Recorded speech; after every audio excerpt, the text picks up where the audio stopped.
Hello student, आज फिर से आप लोगों का स्वागत है एक के ब्राइट एकेडमी में। आज हम लोग क्लास 10th के आज से हम लोग का स्टार्ट हो रहा है फिजिक्स।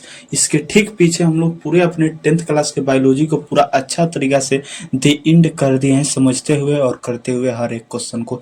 समझ गए मेरे भाई? तो आज से हम लोग का स्टार्ट हुआ है हम लोग का फिजिक्स, जो आज हम लोग का पहला क्लास है फिजिक्स का, जिसका नाम है प्रकाश का परावर्तन रिफ्लेक्शन ऑफ लाइट। समझ गए ना? थंबनेल देखकर आपको पता चल गया होगा मेरे भाई कि कितना ऑब्जेक्टिव क्वेश्चन करने वाले हैं आज की क्लास में। पूरा मेरे भाई हम लोग का रामबाण क्वेश्चन रहेगा। समझ गए बात को ना? तो हम लोग आज क्या करेंगे, आज पूरे हम लोग 50+ क्वेश्चन को देखेंगे और अच्छा तरीका से देखेंगे कि क्या क्वेश्चन है और क्या कहना चाहता है। समझ गए मेरे भाई? तो आज की क्लास में हम लोग बहुत कुछ जानने वाले हैं और बहुत कुछ सीखने वाले हैं। समझ गए ना? तो चलिए चलते हैं, हम लोग क्या करते हैं, अपने क्लास को स्टार्ट करते हैं। आप लोग क्वेश्चन वगैरह का आंसर देते रहेंगे और हम लोग करते करते आगे मेरे भाई बढ़ते चलेंगे। तो चलिए चलते हैं, बिना लेट करते हुए मेरे भाई अपने क्लास को हम लोग जल्दी से स्टार्ट करते हैं। एक नंबर क्वेश्चन देखिए मेरे भाई, एक नंबर क्वेश्चन देखिए और जल्दी से इसका आंसर दीजिए। क्या क्वेश्चन है और क्या आंसर? ये तो सबको पता होगा कि सर प्रकाशिक माध्यम कितने प्रकार का होता है। प्रकाशिक माध्यम जो होता है सर हमारा कितने प्रकार का होता है? तो जो प्रकाशिक माध्यम हमारा होता है सर 3 प्रकार का होता है। क्या होता है? 3 प्रकार का होता है। कौन कौन? पहला तो होता है सर पारदर्शी, दूसरा हमारा अपारदर्शी और तीसरा हमारा पारभासी। पारभासी। समझ गए बात को? पारदर्शी मतलब प्रकाश पूरा पार कर जाएगा, प्रकाश आसानी से पार करेगा, आसानी से, शॉर्टकट में हम चल रहे हैं, पार करेगा। अपारदर्शी मतलब प्रकाश नहीं पार करेगा, नहीं पार करेगा। तीसरा बात, पारभासी कहने का मतलब कुछ भाग ही पार कर पाएगा, प्रकाश का कुछ ही भाग हमारा पार कर पाएगा। बात समझ गए? तो हमारा ये 3 गो होता है क्या मेरे भाई? प्रकाशिक माध्यम। चलेंगे सेकंड नंबर क्वेश्चन देंगे, बताएंगे उत्तल दर्पण में कैसा प्रतिबिंब बनता है। बताएंगे मेरे भाई, सबको ये क्वेश्चन पता है और हर एक बच्चे को भी पता रहता है कि सर हमारा जो ये होता है उत्तल दर्पण में प्रतिबिंब बनता है, वास्तविक बनता है, आभासी बनता है, वास्तविक तथा आभासी बनता है, या कोई नहीं? बताएंगे। तो याद रखेंगे आप कि सर उत्तल दर्पण है ना, तो उत्तल दर्पण है तो सर मेरा आभासी प्रतिबिंब बनता है, क्योंकि उत्तल दर्पण में केवल हमारा क्या बनता है? हमारा उत्तल दर्पण में केवल और केवल आभासी बनता है। इसी को क्या कहते हैं सर? काल्पनिक भी कहते हैं। क्या कहते हैं? काल्पनिक कहते हैं। आप लोग बताएंगे वास्तविक नहीं, अवतल दर्पण में, अवतल दर्पण में कैसा प्रतिबिंब बनता है? कैसा प्रतिबिंब बनता है? बताएंगे कमेंट बॉक्स में कि अवतल दर्पण में कैसा प्रतिबिंब बनता है। कैसा बनता है? वास्तविक बनता है या आभासी बनता है या वास्तविक और आभासी दोनों बनता है? इस चीज का आप आंसर बताएंगे। थर्ड नंबर क्वेश्चन बताएंगे क्या है? किसी अवतल दर्पण की फोकस दूरी f, किसी अवतल दर्पण की फोकस दूरी f और उसकी वक्रता त्रिज्या r में कौन सा संबंध सही है? तो सर हमको पता है कि जो होता है ये हमारा f बराबर r बटे टू, क्या होता है? f बराबर r बटे में 2। f बराबर r बटे 2 आपको यहाँ पर कहाँ दिख रहा है? नहीं सर दिख रहा है, नहीं दिख रहा है। तो ये तो आपको दिख रहा है ना, r बराबर 2f हो जाएगा, क्योंकि बटा में कुछ नहीं तो 1, r में 1 का गुणा r, f में 2 का 2f हो जाएगा। तो r बराबर 2f भी हम कह सकते हैं, कुछ भी दिक्कत नहीं। तो r बराबर 2f सर, मतलब ऑप्शन नंबर बी हमारा राइट हो जाएंगे। बताएंगे 4 नंबर क्वेश्चन, अवतल दर्पण की फोकस दूरी क्या होती है? बताएंगे अवतल दर्पण की फोकस दूरी, ये जो आपका अवतल दर्पण है, ये आपका जो अवतल दर्पण है, तो अवतल दर्पण की फोकस दूरी क्या होती है? बताइए आपको। यहाँ पर हमारा क्या होता है?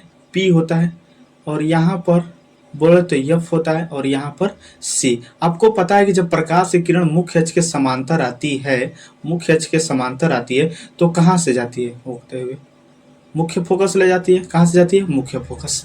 तो बताइए, ये हमारा मुख्य फोकस और ध्रुव के बीच की दूरी तो ही हम क्या कहते हैं? फोकस दूरी। क्या कहते हैं?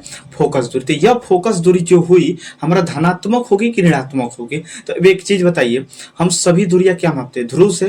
ध्रुव से मापते हैं कि नहीं? सब चीज इधर है, इधर इस तरह नापेंगे, और किरण आपका इस तरह जा रही है, किरण इस तरह, किरण हमारा इस तरह जा रही है और नाप रहे हैं दूरी इस तरह, मतलब विपरीत दिशा में मापी गई दूरी ऋणात्मक होती है सर, मतलब फोकस दूरी क्या हो जाएगा सर, ऋणात्मक हो जाएगा। समझ गए बात को। चलेंगे 5 नंबर क्वेश्चन बताएंगे कि एक गोलीय दर्पण की फोकस दूरी 20 सेंटीमीटर है, प्लस में 20 सेंटीमीटर है। एक गोलीय दर्पण की फोकस दूरी जो है प्लस 20 cm है, तो यह गोलीय दर्पण कैसा है। हम अब यहाँ पर देखिए, उत्तल होगा, अवतल होगा या समतल होगा, कोई नहीं। तो एक बात याद रखिए, ये जो आपको फोकस दूरी दिया है कैसे दिया है, धनात्मक दिया है। कैसा दिया है, धनात्मक, क्योंकि आप आगे आपको क्या लगा, वो प्लस लगा हुआ है मेरे भाई, धनात्मक है। तो यह धनात्मक जो होता है, किस दर्पण की फोकस दूरी हमारा धनात्मक होती है, तो सर हमारा उत्तल दर्पण की जो फोकस दूरी होती है क्या होती है, हमारा धनात्मक होती है। क्योंकि इसके पीछे हम जाने कि अवतल दर्पण का तो सर ऋणात्मक होती है, तो उत्तल दर्पण का हमारा धनात्मक होती है। समझिएगा क्या ना। तो उत्तल दर्पण की फोकस दूरी यहाँ पर होगी धनात्मक, मतलब ऑप्शन नंबर ए हो जाएगा। 6 नंबर क्वेश्चन बताएंगे, उत्तल दर्पण से बना काल्पनिक प्रतिबिंब होता है। बताएंगे, उत्तल दर्पण से बना काल्पनिक प्रतिबिंब होता है सीधा एवं आवर्धित, उल्टा एवं आवर्धित, सीधा और हरासित कोई नहीं।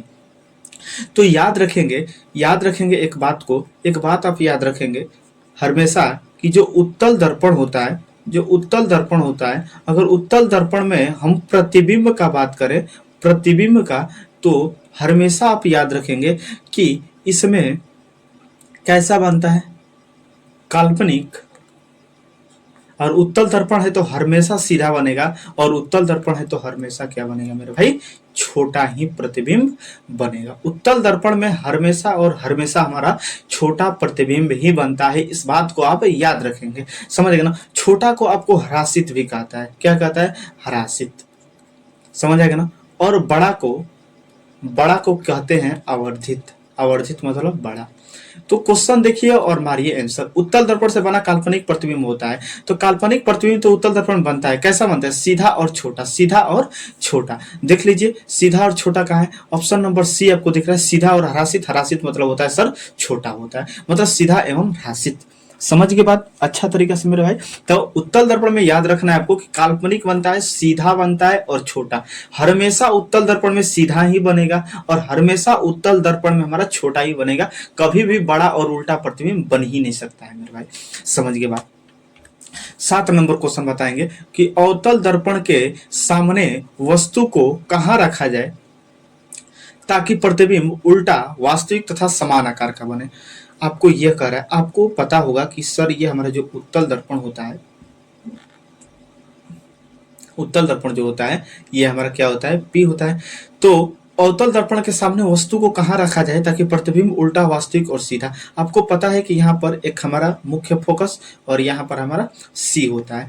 तो आपको देखिए कैसे पकड़ना है। सबसे पहले तो आप समझते हैं कि वास्तविक जब जब बनता है तो मतलब कौन सा प्रतिबिंब होगा, सॉरी कौन सा दर्पण होगा, तो सर अवतल दर्पण होगा। जब जब हमारा वास्तविक बनेगा अवतल दर्पण होगा। आपसे क्या बोला है, समान आकार का कब बनता है, समान आकार का कब बनता है, अवतल दर्पण में। तो हमको पता है कि अवतल दर्पण में प्रतिबिंब समान एक ही स्थान पर रहेगा तभी बनेगा, और उस स्थान का नाम है वक्रता केंद्र पर। क्योंकि जब हम वक्रता केंद्र पर रखते हैं वस्तु को तो इस तरह हमारा जाएगा, समांतर, समांतर जाता है तो मुख्य फोकस लेकर गुजरा जाएगा। समझ के बात को ना। और दूसरा जब हम मुख्य फोकस लेकर गुजारेंगे तो इसके समानांतर हो जाएगा, जो प्रतिबिंब बनेगा मेरे भाई इस पर बन जाएगा समान आकार का। जितना हमारे ये बड़ा है उतना ही प्रतिबिंब भी बड़ा है। समझ गए, मतलब समान आकार बोला है ना मेरे भाई। जब सब समान आकार बोल दिया कि अवतल दर्पण में समान प्रतिबिंब कहां पर वस्तु रहेगा तो बनेगा, तो मेरे भाई आपको रट लेना है एकदम अच्छा तरीका से कि वक्रता केंद्र पर आता है तो प्रतिबिंब एकदम हमारा समान आकार का बनता है, वास्तविक बनता है और उल्टा बनता है। 8 नंबर क्वेश्चन बताएंगे, समतल दर्पण की फोकस दूरी क्या होती है। समतल दर्पण की फोकस दूरी जल्दी से बताएंगे मेरे भाई क्या होगा। तो समतल दर्पण की जो फोकस दूरी होती है सर हमारा क्या होता है, अनंत होता है। क्या होता है सर, अनंत होता है। ऑप्शन नंबर हमारा ए राइट हो जाएगा। 9 नंबर क्वेश्चन बताएंगे, तेलीय कागज होता है। बताएंगे तेलीय कागज क्या होगा, मतलब तेल लगा हुआ कागज। तेल लगा हुआ कागज, तेल लगा हुआ कागज हमारा क्या होगा, पारदर्शक होगा, अपारदर्शक, पारभाषक या कोई नहीं। बताएंगे तो तेलीय लगा हुआ कागज, जो तेल लगा हुआ कागज जो कागज होता है, अगर उसमें से आप क्या करेंगे, अगर उसमें से आप क्या करेंगे, प्रकाश को गुजारेंगे। प्रकाश को जब गुजारेंगे तो प्रकाश का कुछ ही भाग हमारा प्रवेश करता है, कुछ ही भाग हमारा पार कर पाता है तेल लगा हुआ कागज। अब क्या करिएगा कि एक पेज ले लीजिएगा, उसको तेल से एकदम भिगो दीजिएगा, एकदम तेल से मेरे भाई इसको भिगो दीजिएगा अच्छा तरीका से। 1 मिनट, 1 मिनट आप लोग रुक जाएंगे थोड़ा सा, अभी हो जाएगा, दिक्कत में नहीं पड़ना है, समझ गए। चलिए कहाँ पर हम लोग कर रहे थे, तेलिए लगा हुआ कागज कर रहे थे, समझ में आ गया ना। तो तेलिए लगा हुआ कागज हम आपको अभी बताए हैं मेरा भाई कि क्या होने वाला है। तो तेलिए लगा हुआ कागज हम बताए हैं कि ये कागज लीजिएगा, उसको अच्छे से तेल में भिगो लीजिएगा। भिगो कर क्या करना है मेरे भाई, इसमें से एक अपने टॉर्च को बारिएगा, टॉर्च को बारिएगा। जब बारिएगा तो इसमें से प्रकाश जब इधर आएगा तो बड़ी मध्यम मध्यम आएगा, बहुत हमारा ज्यादा नहीं आएगा। तो जब हमारा कौन सा ऐसा पदार्थ है जिसमें से पारदर्शक है या अपारदर्शक या पारभाषक, तीनों में से किस में हमारा प्रकाश अंशतः पार करता है, तो सर हमारा पारभाषक में। क्योंकि तेल लगा हुआ कागज से जब हम प्रकाश को गुजारते हैं तो होता क्या है सर, कि उसमें का जो प्रकाश की हमारा होता है कुछ ही भाग पार करता है, मतलब पारभाषक हो जाता है। समझ आएंगे ना। याद रखेंगे घिसा हुआ कांच, घिसा हुआ कांच भी हमारा क्या होता है सर, घिसा हुआ कांच भी क्या होता है, कुछ ही भाग पार करता है, जिसे हम पारभाषक कहते हैं। समझ आएंगे ना। 10 नंबर क्वेश्चन बताएंगे ये कि आवर्धन का एसआई मात्रक क्या होता है, जल्दी बताएंगे। ये सबको पता है कि सर आवर्धन का एसआई मात्रक हमारा क्या होता है, ये तो हर एक बच्चे को मेरे भाई पता होगा कि आवर्धन का हमारा एसआई मात्रक क्या होगा। समझ आएगा ना। जल्दी से बताएंगे कि आवर्धन का एसआई मात्रक क्या होता है। समझ गए बात को अच्छा तरीका से मेरे भाई, आपको समझ में आ रहा है कि आवर्धन का हमारा एसआई मात्रक क्या होना चाहिए। तो सबको पता है कि सर आवर्धन का जो हमारा एसआई मात्रक होता है ना, आवर्धन का जो हमारा एसआई मात्रक होता है मात्रक विहीन होता है। क्या होता है सर, मात्रक विहीन होता है। इसका कोई भी मात्रक हमारा नहीं होता है सर। हम बड़ी ही बिल्कुल आप पकड़े हैं मेरे भाई कि कोई भी हमारा मात्रक नहीं होता है। समझ गए बात को अच्छा तरीका से कि हमारा कोई भी प्रकार का मात्रक नहीं होता है। तो आगे के हम लोग क्वेश्चन को अब देखेंगे। इसको हम अभी आपको बता रहे हैं कि कैसे ये हमारा होता है, कैसे ये हमारा होता है आखिर में, कि कैसे हमारा मात्रक विहीन इसका होता है। अभी मेरे भाई हम आपको बता रहे हैं कि कैसे मात्रक विहीन होता है। समझ गए अच्छा तरीका से कि कैसे आखिर वो हमारा मात्रक विहीन होता है। तो चलिए चलते हैं, इसके बारे में हम लोग देखते हैं। थोड़ा सा मेरे भाई 1 मिनट आप रुकेंगे, थोड़ा सा कुछ इशू आ रहा है इसमें।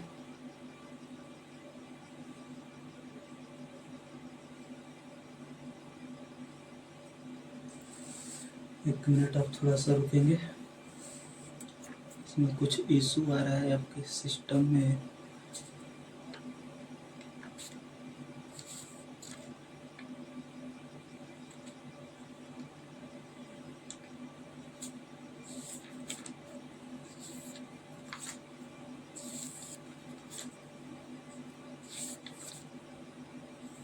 हाँ चलिए चलते हैं, अब इसके बारे में हम लोग थोड़ा सा देख लेते हैं कि कैसे चीजें हो रही हैं। क्या है हमारा आवर्धन का एसआई मात्रक, सबको पता है सर क्या होता है, मात्रक विहीन होता है। अब इसको थोड़ा सा हम समझ लेते हैं कि कैसे मात्रक विहीन होता है। समझ गए ना। चलेंगे, आवर्धन बराबर आपका क्या होता है, आवर्धन नियम बराबर क्या होता है, प्रतिबिंब की ऊंचाई, प्रतिबिंब की ऊंचाई बटे में क्या होता है, वस्तु की ऊंचाई, बटे में वस्तु की ऊंचाई। समझ गए ना। तो प्रतिबिंब की ऊंचाई, इसमें हमारा मूल राशि अगर पूछे तो हमारा सर ऊंचाई है, और ऊंचाई एक प्रकार का लंबाई ही होता है, तो लंबाई का मात्रक मीटर। इधर भी हमारा ऊंचाई एक प्रकार का लंबाई है, तो इसका भी मात्रक मीटर होता है। मीटर से मीटर खत्म हो जाएगा और 1 हो जाएगा। और संख्या का कोई भी मात्रक नहीं होता है, मात्रक नहीं होता है, संख्या का कोई भी मात्रक नहीं होता। अगर आपसे पूछेगा बताओ मेरे भाई 5 का मात्रक क्या हुआ, तो बोल दीजिएगा कि संख्या का मात्रक नहीं होता है, संख्या का मात्रक नहीं होता है। समझ गए बात को, नहीं होता है। जिसका नहीं होता है तो उसको हम साइंस भाषा में मात्रक विहीन बोलते हैं। तो इसलिए आवर्धन का मात्रक मेरे भाई क्या होता है, मात्रक विहीन हो जाता है। 11 नंबर क्वेश्चन बताएंगे, अच्छा तरीका से समझकर बताएंगे। दर्पण के सामने किसी भी दूरी पर स्थित वस्तु का प्रतिबिंब सीधा प्रतीत होता है तो वह दर्पण है, बताएंगे। कौन ऐसा दर्पण है, हम आपको बता रहे हैं कि कौन ऐसा दर्पण है जिसमें किसी भी दूरी पर रखिए तो प्रतिबिंब हमेशा और हमेशा सीधा ही बनेगा, इस चीज को बताइए। केवल समतल में बनता है या केवल उत्तल में, केवल समतल में, सॉरी केवल समतल, केवल अवतल, केवल उत्तल, या तो समतल अथवा उत्तल, बताइए क्या होने वाला है। आपसे ये बोला है कि कौन ऐसा दर्पण है जिसमें किसी भी दूरी पर रखिए मेरे भाई तो हमेशा और हमेशा बस सीधा ही प्रतिबिंब प्रतीत होगा। तो याद आप रखेंगे कि सर जो उत्तल दर्पण होता है ना, उत्तल और समतल दोनों में हमेशा क्या होता है, हमेशा काल्पनिक प्रतिबिंब बनता है। कैसा बनता है, काल्पनिक।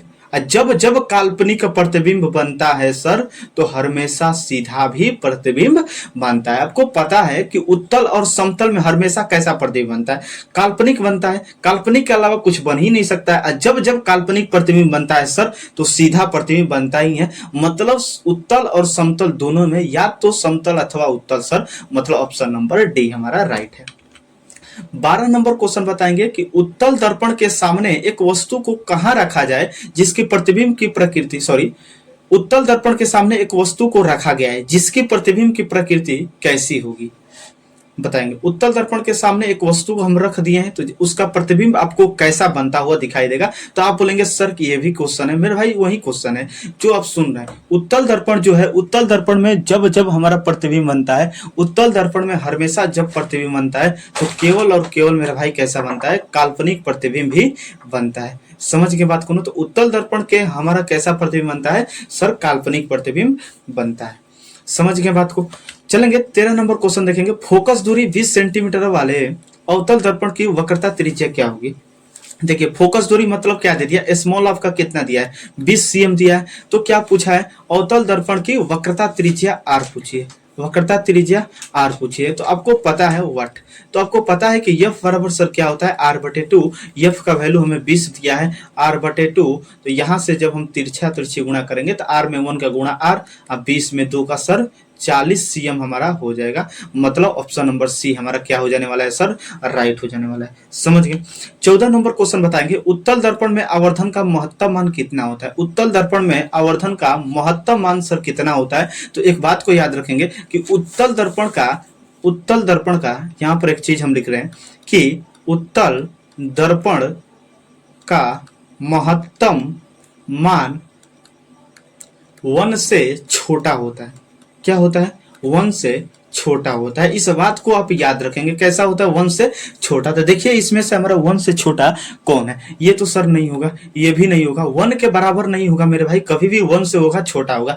1/2 देखिए अनंत भी नहीं हो सकता है ना, ये हमारा 1/2 जो हुआ, आप इसको भाग देंगे तो क्या बचेगा 0.5। 0.5 हमारा 1 से छोटा है। मतलब सर ऑप्शन नंबर हमारा क्या हो जाने वाला है, सी हो जाने वाला है। आवर्धन हमारा जो होता है उत्तल दर्पण का मैक्सिमम जो आवर्धन मान होता है सर 1/2 हो जाएगा, 1 से हमेशा छोटा रहेगा। इस बात को आप याद रखेंगे।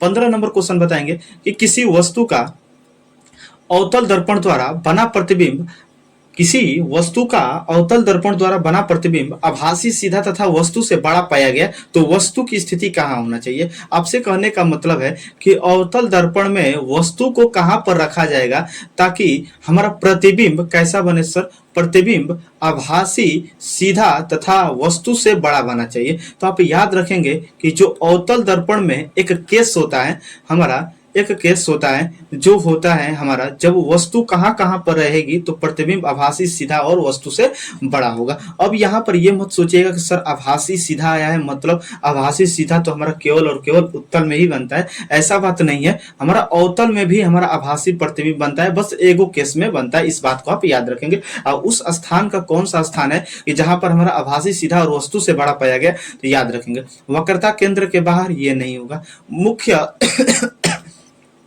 मुख्य फोकस तथा वक्रता केंद्र के बीच ये भी सर नहीं होगा, क्योंकि मुख्य फोकस और वक्रता केंद्र के बीच तो ऐसा होता ही नहीं है। हमारा यहाँ पर देखिए, यहाँ पर क्या होता है मुख्य फोकस, यहाँ पर क्या होता है सी, ये दोनों के बीच में रहेंगे तो हमारा ऐसा प्रतिबिंब बनता है, नहीं बनता है। वक्रता केंद्र पर भी नहीं होगा। दर्पण के ध्रुव और मुख्य फोकस के मतलब यहाँ पर जब हम वस्तु को रखते हैं तो सर प्रतिबिंब जो बनता है हमारा आभासी, सीधा तथा वस्तु से हमारा बड़ा बनता है। समझ गए बात को? चलेंगे 16 नंबर क्वेश्चन बताएंगे, देखेंगे और समझेंगे, बताएंगे। फोकस दूरी 10 सेंटीमीटर के अवतल दर्पण द्वारा उत्पन्न आवर्धन धनात्मक होगा यदि वस्तु का मान होगा। इस क्वेश्चन का मेरे भाई जवाब आप कमेंट में देंगे। चलेंगे, फोकस से ध्रुव की ओर जाने पर अवतल दर्पण में आवर्धन का मान क्या होगा? बढ़ता है, घटता है, अचर रहता है या कोई नहीं? बताएंगे। फोकस से ध्रुव की ओर जाने पर अवतल दर्पण में आवर्धन का मान हमारा क्या होगा? जल्दी से बताएंगे। बढ़ता है, घटता है या अचर रहता है या कोई नहीं? बताएंगे। फोकस से, जैसे मान लेते हैं ये आपको क्या दिया है, अवतल दर्पण दिया है, समझ जाएगा ना। आपसे क्या बोला है कि फोकस से, यहाँ पर मान लेते हैं हमारे यहाँ पर फोकस होता है, यहाँ पर हमारा क्या होता है, ध्रुव होता है। चलिए, फोकस से ध्रुव की ओर, यह है हमारा फोकस से ध्रुव की ओर, इधर हम जा रहे हैं, इधर हम बढ़ रहे हैं, समझ आएगा ना। जाने पर अवतल दर्पण में आवर्धन का मान क्या होगा? हमको एक चीज बताइए, अवतल दर्पण में आवर्धन का मान पूछा है तो एक चीज बताइए, यम बराबर क्या होता है? भी बटे में यू होता है, मतलब प्रतिबिंब की ऊंचाई बटा में वस्तु की ऊंचाई होता है, ये चीज आपको पता है। तो आपसे क्या पूछा है कि फोकस से ध्रुव किया जाने पर, जैसे जैसे फोकस से ध्रुव की ओर जा रहा है इसका दूरी घटिए नहीं रहे मेरे भाई। अगर इधर हमारा जाता, अगर ध्रुव से हमारा मुख्य फोकस की ओर जाता तो दूरी मेरा भाई हमारा बढ़ता। लेकिन आपसे ये बोला है कि सर फोकस से ध्रुव की ओर, फोकस से ध्रुव की ओर जा रहा है मतलब इस तरह जा रहा है, फोकस से ध्रुव की ओर इधर जा रहा है, इधर जब जा रहा है तो दूरी हमारा घट रहा है। अब एक चीज बताइए, मतलब वस्तु दूरी घट रहा है, वस्तु की जो दूरी है हमारा घटती जा रही है। तो अब एक चीज बताइए, यहाँ पर वस्तु दूरी घटेगी, यहाँ पर वस्तु दूरी हमारे घट रही है तो आवर्धन का मान क्या होगा? बढ़ेगा। कैसे? क्योंकि यहाँ पर आवर्धन देख रहे हैं कि हमारा वस्तु दूरी के क्या है, व्युत्क्रमानुपाती है। व्युत्क्रमानुपाती कहने का मतलब होता है सर कि जब एगो बढ़ेगा तो दूसरा घटेगा, मतलब हम यहाँ पर वस्तु दूरी घट रहा है तो आवर्धन का मान क्या हो जाएगा? बढ़ेगा, मतलब सर बढ़ता है, बढ़ता है। समझ गए? 18 नंबर क्वेश्चन बताएंगे। एक अवतल दर्पण के प्रधान अक्ष पर चलती चींटी, एक अवतल दर्पण के प्रधान अक्ष पर चलती चींटी का प्रतिबिंब सीधा है तथा बढ़ता जा रहा है। चींटी की गति की दिशा बताइए क्या होगी?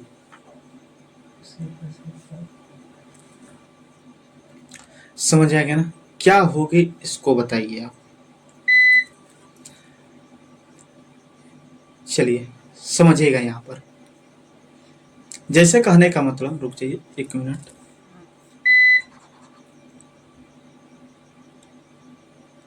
देखेंगे यहाँ पर क्या है अवतल दर्पण। एक चीज बताइए, हमारा अवतल दर्पण में किस केस में मेरा भाई कहां पर वस्तु रहता है तो प्रतिबिंब हमारा अवतल दर्पण में वस्तु कहां पर रहता है कि सीधा और बड़ा प्रतिबिंब बनता है? तो आप बोलेंगे कि सर यहाँ पर यफ और हमारा ध्रुव के बीच रहता है। तो एक चीज हमको बताइए, हमारा आपसे क्या पूछा है, चींटी की दिशा किस दिशा में होना चाहिए? देखिए ये प्रधान अक्ष पर हमारा एक चींटी है, इस तरह चलती आ रही है, जब चलती आ रही है तो उसका प्रतिबिंब हमारा सीधा और बढ़ता जा रहा है, सीधा और बढ़ता जा रहा है। तो बताइए फोकस से ध्रुव की ओर जाएगी, फोकस से ध्रुव की ओर जाएगी, सॉरी फोकस से केंद्र की ओर जाएगी, या फोकस से ध्रुव की ओर जाएगी, ध्रुव से फोकस की ओर आएगी, ध्रुव से फोकस की ओर आएगी, या इनमें से कोई नहीं? तो इस बात को आप याद रखेंगे कि जब जब हमारा क्या है, हमारा अवतल दर्पण में एक ही केस में सीधा और बढ़ता प्रतिबिंब बनता है, बड़ा प्रतिबिंब बनता है। किस अवस्था में? जब ध्रुव और हमारा यफ के बीच रहेगा, और इधर से जब जाएगी तो हमारा चींटी क्या होती है, इधर डायरेक्शन में जा रही है, इधर डायरेक्शन में आपका जा रही है। तो यहाँ पर जो है मतलब फोकस से हमारा ध्रुव की ओर जाएगी तभी तो ये बीच वाला हमारा आएगा, और यहाँ पर रहेगा तो सीधा और बड़ा प्रतिबिंब बनेगा। मतलब यफ से हमारा ध्रुव की ओर जाएगी, मुख्य फोकस से ध्रुव की ओर सर हमारा जाने वाली है। समझ के बात अच्छा तरीका से? तो चलिए चलते हैं, इतना ही आज हम क्लास मेरे भाई बंद करते हैं। थोड़ा सा हमारा टेक्निकल इशू हो रहा है तो इसके आगे हम लोग करेंगे अगले क्लास को बाद में। समझ गए बात को? तो चलिए चलते हैं, हम लोग अगले क्लास को बाद में करेंगे, इसके आगे पार्ट वीडियो भी हमारा आएगा। समझ गए?